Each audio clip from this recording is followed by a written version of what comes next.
وأجري للناس على يدي الخير. بعد كلمة أجري من الجريان، إيش قد ما تخلي بالك يمي أقدر أوصل لك معلومة.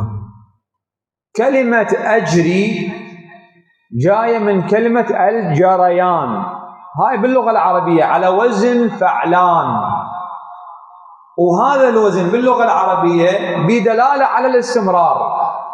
بدلالة على شنو؟ على الاستمرار وعدم الانقطاع.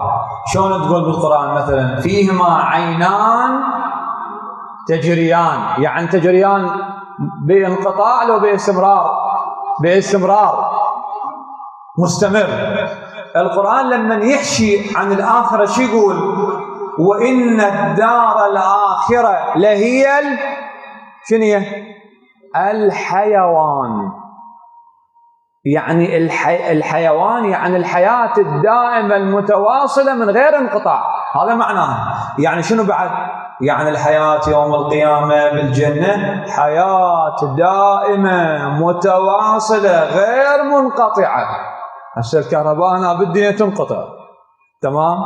بعض الأشياء تجي وتروح، إلها موسم، مرة الإنسان يصير هو سبب في حرمان الناس من عندها، مو مثل الاحتكار وغيره. لا، بالجنة إن شاء الله ماكو شيء ينقص، حتى الطعام اللي تاكله يوم القيامة بالجنة ما ينقص أبد، ما ينقص، دار خلود. والقرآن يحكي على هاي لما يحكي عن الجنة وما فيها من فاكهة وطعام وشراب وأنهار إلى آخره. نريد نستعرض الآيات. إذن كلمة أجري مأخوذة من الجريان، يعني معناها الاستمرار. يعني يقول له يا ربي أنت خليني دائما أسعى إلى فعل الخيرات.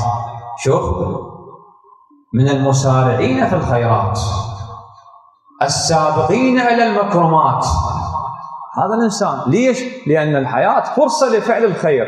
باكر الإنسان إذا راح إلى عالم البرزخ يتمنى يرجعونه للدنيا حتى يسوي له خير، حتى يسوي له معروف.